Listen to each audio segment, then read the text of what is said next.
60 million years ago, after the mass extinction that wiped out the dinosaurs, Earth was still a terrifying place to live. While the giant reptiles of the Mesozoic era were gone, new monsters began to dominate the planet. Among them was the largest snake to ever exist, Titanoboa. And yes, it was just as terrifying as its name suggests. Closely related to modern-day boa constrictors, Titanoboa was a true nightmare of prehistoric nature. Thankfully, this massive predator went extinct millions of years ago. But what if it hadn't? What if Titanoboa had survived into human history? That's exactly what we're going to explore today.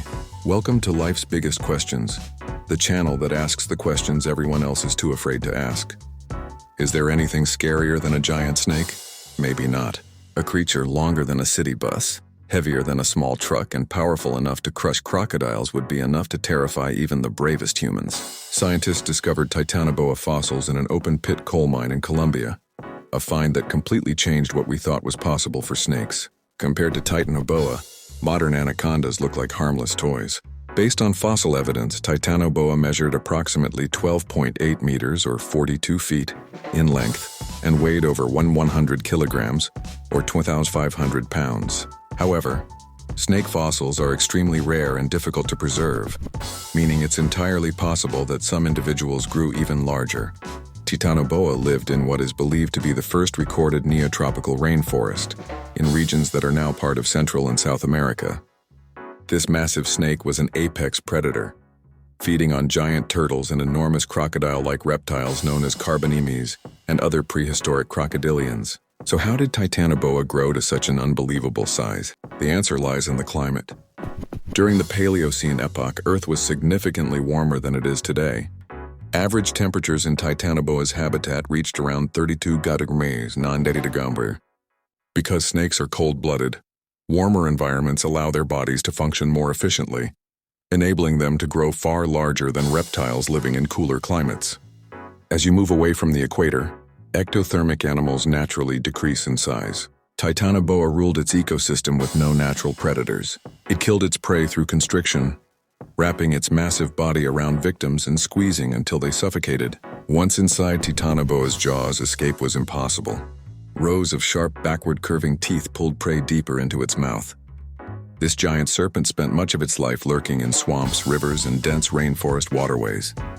Eventually, Titanoboa began to disappear near the start of the Miocene epoch. But let's imagine a world where it never went extinct. Because of its biological needs, Titanoboa would only be able to survive in hot, humid regions near the equator. That would be good news for much of the world, but terrible news for anyone living in Central and South America. Ancient civilizations such as the Aztecs or the Incas might have worshipped Titanoboa as a god, offering sacrifices to appease it, assuming it didn't prey on them first. Entire human civilizations may have evolved differently, or perhaps never existed at all. To survive, people may have been forced to build their homes high in the trees, far from the ground where the giant snake hunted. In modern times, humans would likely attempt to hunt Titanoboa, whether for safety, scientific research, or even food.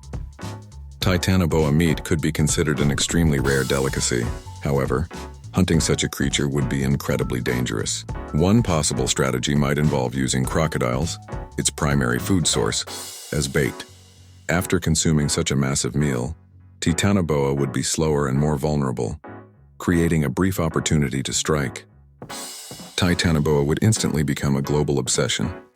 Countless books, documentaries, and television shows would be dedicated to it. Nature programs like Planet Earth would risk lives just to capture footage. Zoos, however, would likely never be able to house such a creature. Its size, strength, and feeding requirements would make captivity nearly impossible. So why did Titanoboa really go extinct? The most widely accepted theory is global cooling. As Earth's temperature dropped, Titanoboa's massive body could no longer sustain its energy needs. In cooler climates, reptile metabolism becomes less efficient, and the larger the reptile, the more energy it requires. Eventually, Titanoboa couldn't adapt and it vanished forever. And honestly, I'm not upset about that. If even small snakes are enough to terrify us today, a 42-foot-long super snake is probably something humanity was never meant to face.